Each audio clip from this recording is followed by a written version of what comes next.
Hi students, in this video we will study about the remaining part of chapter number 10, magnetic field due to electric current, that is point 10.7.1 moving coil galvanometer means MCG. पहा students, पण या व्हिडिओमध्ये moving coil galvanometer चा study करणार आहोत. Moving coil galvanometer म्हणजेच MCG. That is a instrument, one of the instrument which is studied here, moving coil galvanometer MCG. In the last video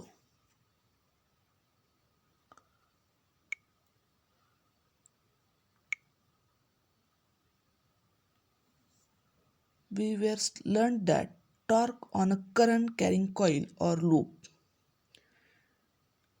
that torque exerted by a magnetic field on a current carrying coil measures the current in a circuit or voltage of a battery, and on this principle some instruments are work, that are analog voltmeters and ammeters.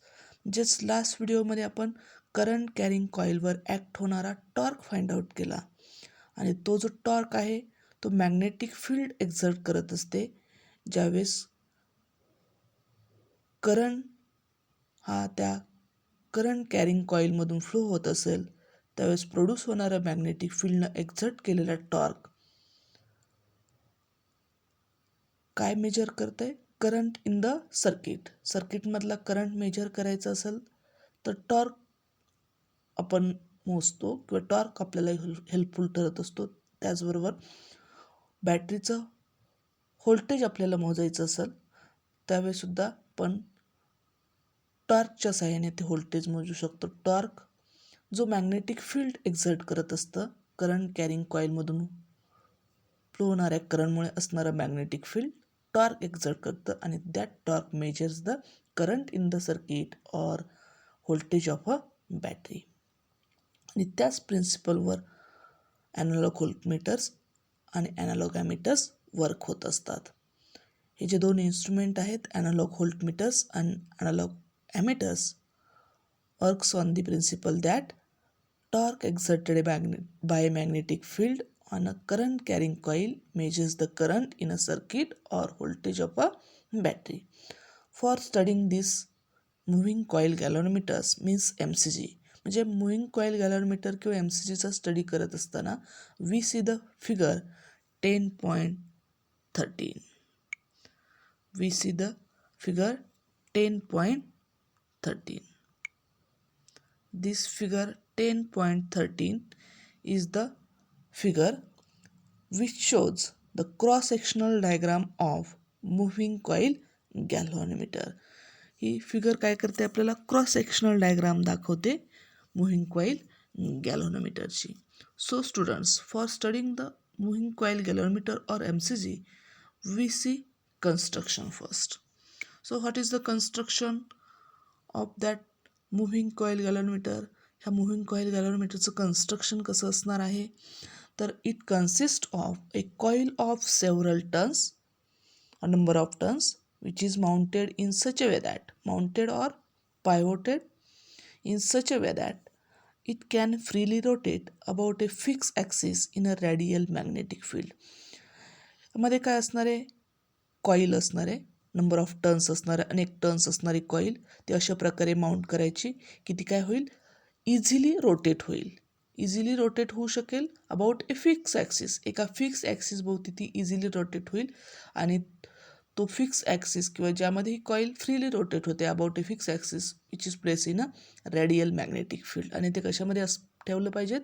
Placed in a radial magnetic field.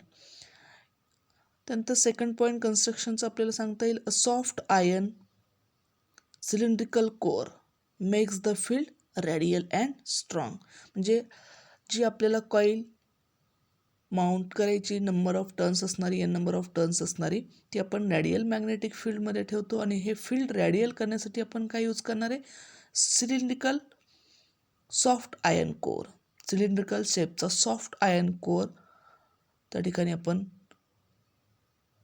घेणार आहे की ज्यामुळे काय होणार आहे ते जे field आहे मॅग्नेटिक फील्ड ते कसं असणार आहे रॅडियल होणार आहे आणि त्याची जी स्ट्रेंथ असणार आहे ती सुद्धा कशी असणार आहे स्ट्रॉंग असणार आहे आणि त्यामुळे कॉईल रोटेट्स ती जी कॉईल आहे नंबर ऑफ टर्न्स अनेक नंबर ऑफ टर्न्स असणारी that coil rotates due to torque which is acting on a coil त्या कॉईलवर ॲक्ट होणाऱ्या टॉर्कमुळे ती कॉईल काय होणार आहे रोटेट होणार आहे कधी ज्यावेळेस त्या कॉईलमधून करंट फ्लो होणार आहे टॉर्क कधी ॲक्ट होणार आहे ज्यावेळेस त्या कॉईलमधून करंट फ्लो होणार आहे त्यावेळेस त्यामध्ये काय होणार आहे टॉर्क ॲक्ट होणार आहे आणि त्या टॉर्कमुळे ती जी कॉईल आहे ती काय होणार आहे रोटेट होणार आहे this coil rotates due to torque and that torque is produced if and only if current flowing through that coil त्या कॉईलमधून ज्यावेळेस करंट फ्लो होणार आहे त्यावेळेस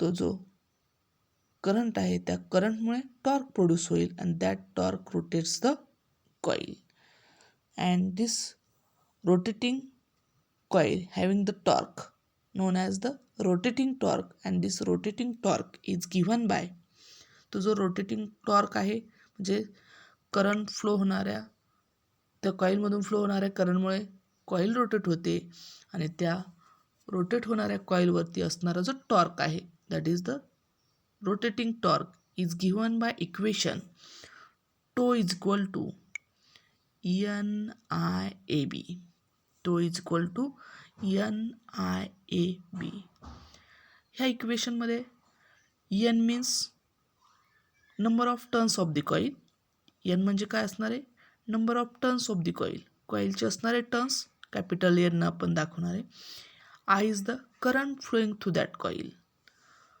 I is the current flowing through that coil A is the area of the coil A is the area of the coil means length into breadth of the coil and B is the strength of magnetic field. So this equation gives us rotating torque of that rotating coil tau is equal to NIA into B. Here sin theta is equal to 1. या ठिकाणी जो torque आपण तो find out केला त्यामध्ये sine theta is always equal to 1 because the field is radial या ठिकाणी field कसं असणार आहे रॅडियल असणार त्यामुळे sine theta is equal to 1 however this torque is counter balance by torque due to spring fitted which is shown in the figure 10.13 जी फ्रिंग आपण ह्या फिगर 10.13 मध्ये जी स्प्रिंग फिट केलेली आहे त्या स्प्रिंगमुळे असणारा जो टॉर्क आहे तो कसं असणार आहे काउंटर असणार आहे which is balancing by the rotating torque आणि तो जो काउंटर आहे तो कशाने बॅलन्स होणार आहे रोटेटिंग टॉर्कमुळे आणि ती रोटेटिंग टॉर्क कशामुळे असणार आहे due to spring fitted as shown in the figure 10.13 this torque which is known as the counter torque balances the magnetic torque हा काउंटर टॉर्क बॅलन्स करण्यासाठी काय असणार आहे मॅग्नेटिक टॉर्क असणार आहे so that a fix steady current I in the coil produces a steady angular deflection phi. This counter torque tau balance the magnetic torque. To this, a steady current I flowing in the coil produces a steady angular deflection phi. म्हणजेच तो counter torque balance करायचा असेल तर त्यासाठी magnetic torque useful ठरणार आहे आणि हा मॅग्नेटिक टॉर्क मुळे स्टेडी करंट आय जो आहे त्या कॉईलमधून फ्लो होणारा current I which is a steady current that produces steady angular deflection five म्हणजे हा स्टेडी करंट जो आहे त्या सर्किटमधून फ्लो होणारा that steady current produces the steady angular deflection phi in the coil त्या कॉईलमधून फ्लो होणारा स्टेडी करंट कॅपिटल आय जर आपण कन्सिडर केला तर तो स्टेडी करंट त्या कॉईलमध्ये steady angular deflection phi produce करणार आहे as the current flowing through the coil is large जर त्या कॉईलमधून फ्लो होणारा करंट लार्ज असेल so it get large angular deflection. If current flowing through the coil is large, then we get large angular large angular deflection, and that's why torque due to that spring is also large. त्यामुळेच त्यामध्ये असणारा जो torque आहे त्या स्प्रिंगमध्ये किंवा कॉईलमध्ये असणारा तो सुद्धा कसा असणार आहे, लार्ज. कॉईलमधून फ्लो होणारा करंट लार्ज, त्याच्यामुळे असणारा अँग्युलर डिफ्लेक्शन लार्ज, आणि त्यामुळे असणारा टॉर्कसुद्धा कसं असणार आहे, large. As current flowing through the coil is large, so it get large angular deflection, and that's why torque due to that spring or coil is also large. If phi is the deflection, जर phi आपण angular deflection consider केलं, if phi is the angular deflection, if phi is the angular deflection, then torque acting on that coil known as the restoring torque, and that restoring torque is given by tau is equal to k phi. Tau is equal to k phi. That is the restoring torque due to the steady current flowing through that coil. That steady current produces the steady angular deflection phi, and that steady angular deflection produces the torque, and that torque is known as restoring torque, and restoring torque is given by tau is equal to k phi, where k is the torsional constant. k काय असणार त्या ठिकाणी, torsional constant. टो असणारे torque, k असणारे torsional constant, आणि phi असणारे angular displacement, and that equation is given by tau is equal to k phi, known as the restoring torque. And we know that restoring torque is equal to counter torque. Restoring torque is equal to counter torque. Therefore, k phi is equal to NIAB. Restoring torque is equal to counter torque, and which is given by equation k phi is equal to NIAB. Therefore, phi means angular deflection is given by phi is equal to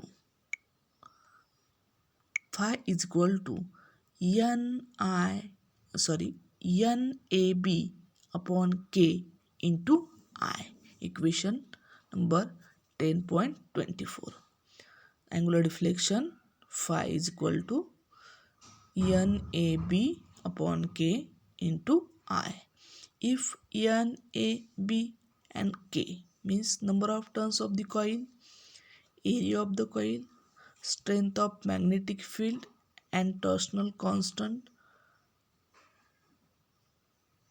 remains constant, then this angular deflection phi is directly proportional to the current flowing through that coil. Angular deflection of that coil is directly proportional to the current flow that coil if and only if number of turns of the coil, area of the coil, strength of magnetic field, and torsional constant remains constant. म्हणजे जर number of turns त्या कॉईलचे constant ठेवले, area of the coil constant असेल, strength of magnetic field constant असेल, आणि torsional constant जो आहे तो तर कॉन्स्टंटच आहे.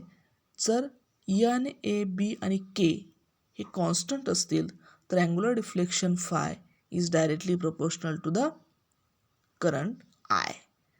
Thus, the deflection phi is proportional to the current I. त्याच्यामुळे डिफ्लेक्शन जे असणार angular deflection is proportional to the current, steady current I flowing through the coil. So in modern instruments which use the digital ammeters and voltmeters, म्हणजे modern इन्स्ट्रुमेंटमध्ये digital ॲमिटर्स आणि voltmeters use केले जातात, and do not use such a moving coil galvanometer. आणि modern इन्स्ट्रुमेंटमध्ये digital ammeter, digital व्होल्टमीटर्सचा use केला जातो. अशा प्रकारच्या मुव्हिंग कॉईल गॅलनमीटरचा यूज केला जात नाही. That is the reason because angular deflection is proportional to the current I. Current जो आहे steady current I is proportional to the angular deflection phi. That is the point moving coil galvanometer means MCG. So student, in the next video we will study about the next point of this chapter. So thank you.